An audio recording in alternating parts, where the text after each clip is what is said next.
Week 3 question and answer, taking care of just a few of the common mistakes and questions that I am seeing.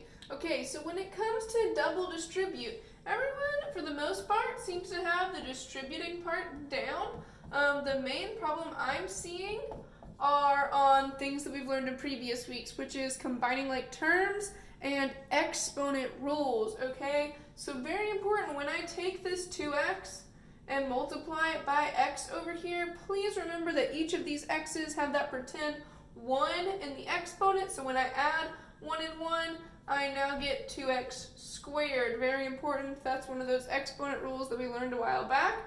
And then as I continue to distribute, 2x times 3 is plus 6x, negative 5 times x is minus 5x, and negative 5 times 3 is minus 15.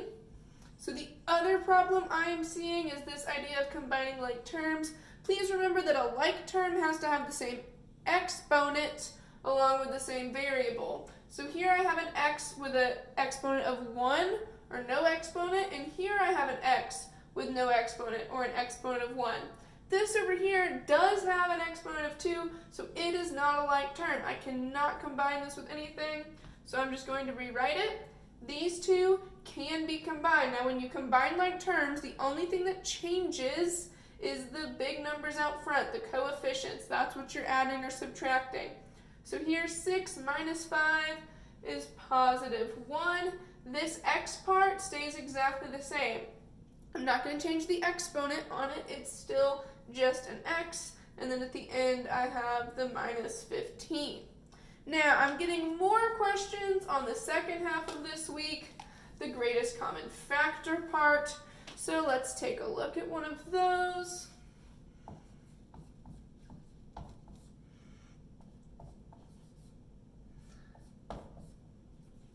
All right, so let's say you have something like this. Your first step is to figure out what is the greatest common factor. And my recommendation, like always, is to take it one thing at a time. Start with the big number, then the x's, then the y's. So I've got a big number or coefficient of 3 and one that's a 9. I'm trying to think of the biggest thing that can go into both of those, and it is 3.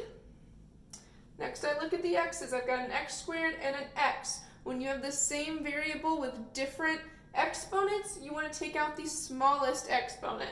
So this exponent is 2. This one has that pretend exponent of 1. 1 is smaller, so I'll take out that one. Now on to the y's. This y has that pretend exponent of 1. This one has 3, so 1 is smaller. There's my greatest common factor. That is what I will write on the outside of the parentheses, and then whatever's left will go on the inside. Now remember, this is the opposite of distributing. Since distributing involves multiplication, factoring involves division. Okay, so start with the first term, and again, take it one thing at a time. Number, then x, then y. Same thing with the next term. So starting with the big number, 3 divided by the number down here, which is also 3. 3 divided by 3 is 1.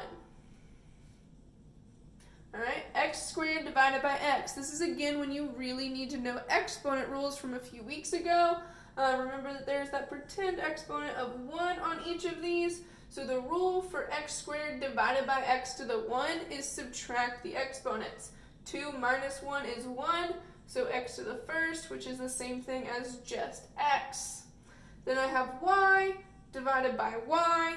Anytime you divide a variable by itself, it cancels out. It's technically 1, but we don't need to write times 1 because that doesn't change anything, so we just don't write the y's at all. They have canceled out.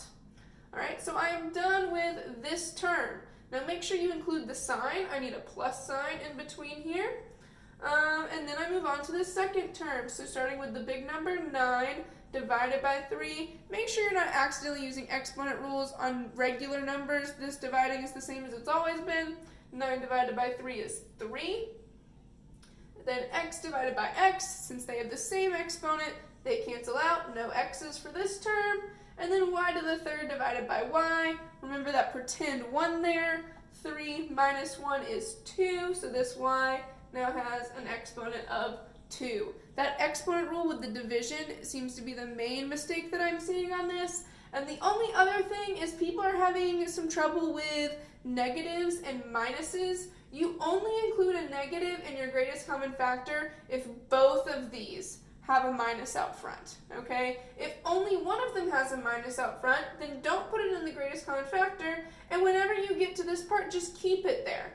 So if this had been a minus in the middle, then it would still be a minus when I get down here, okay? The only time that's going to change is if your greatest common factor is negative, meaning that they were both negative when you started, and if that's the case, you will take the negatives out of all of them when you get down here, and none of them will be negative anymore. If you have any other questions, of course, contact me. Thanks, guys.